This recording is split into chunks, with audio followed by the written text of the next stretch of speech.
Cricket, وہ کھیل جس کے بارے میں کہا جاتا ہے کہ یہ پاکستانیوں کو متحد کرتا ہے، اور یہ بھی سچ ہے کہ یہی کھیل جنوب مشرقی ایشیا میں امن اور دوستی کی علامت ہے۔ بھارتی پنجاب کے شہر چندی گڑھ میں وزیر اعظم منموہن سنگھ کی دعوت پر وزیر اعظم یوسف رضا گیلانی نے ان کے ساتھ پاکستان اور بھارت کا سیمی فائنل دیکھا اور امن مذاکرات کی بحالی کے راستے میں حائل تمام رکاوٹیں گر گئیں۔ اسٹیون کوہن جنوبی ایشیائی امور کے ماہر ہیں اور اس خطے پر کئی کتابوں کے مصنف ہیں۔ وہ کہتے ہیں کہ ماضی کے مقابلے میں جو تبدیلی آئی ہے وہ یہ ہے کہ دونوں ملکوں کو یہ احساس ہے کہ یہ دشمنی ہمیشہ کے لیے نہیں چل سکتی۔ انڈینز خود کو ایشیا کا ایک بڑا ملک بنتے ہوئے دیکھنا چاہتے ہیں، مگر خطے میں پاکستان کے ساتھ ان کے مسائل ہیں۔ پاکستانی سخت مشکل میں ہے، وہ ناکام ریاست نہیں ہے مگر کئی معاملات میں انہیں مشکلات کا سامنا ہے، تو ایک طرح سے دونوں ممالک تمام مسائل کے حل کی جانب بڑھنا چاہتے ہیں۔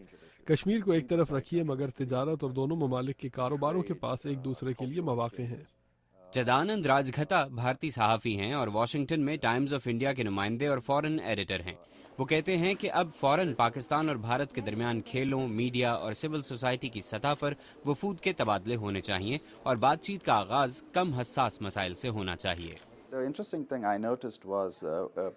میں نے جو بات نوٹ کی ہے وہ یہ کہ پاکستان نے کشمیر کو سب سے اوپر نہیں رکھا۔ وزیر اعظم گیلانی نے کشمیر کا ذکر نہیں کیا۔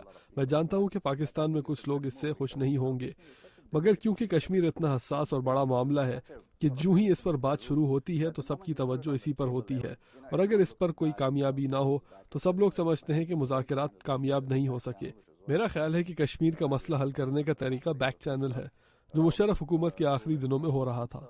پاکستان اور بھارت کے درمیان امن مذاکرات کا سلسلہ 2008 کے ممبئی دہشت گرد حملوں کے بعد منقطع ہو گیا تھا، کیونکہ بھارتی موقف کے مطابق ان حملوں کی پلاننگ پاکستان میں ہوئی تھی اور حملہ آور پاکستان سے آئے تھے۔ پاکستان اور بھارت کے لیے اگلا بڑا موقع وزرائے خارجہ کی سطح پر ہونے والے مذاکرات ہوں گے، مگر مبصرین کا کہنا ہے کہ کسی کو بھی ان مذاکرات سے کوئی بڑی توقع نہیں رکھنی چاہیے اور مذاکرات کے سلسلے کو جاری رکھنے کے لیے لچک کا مظاہرہ کرنا چاہیے۔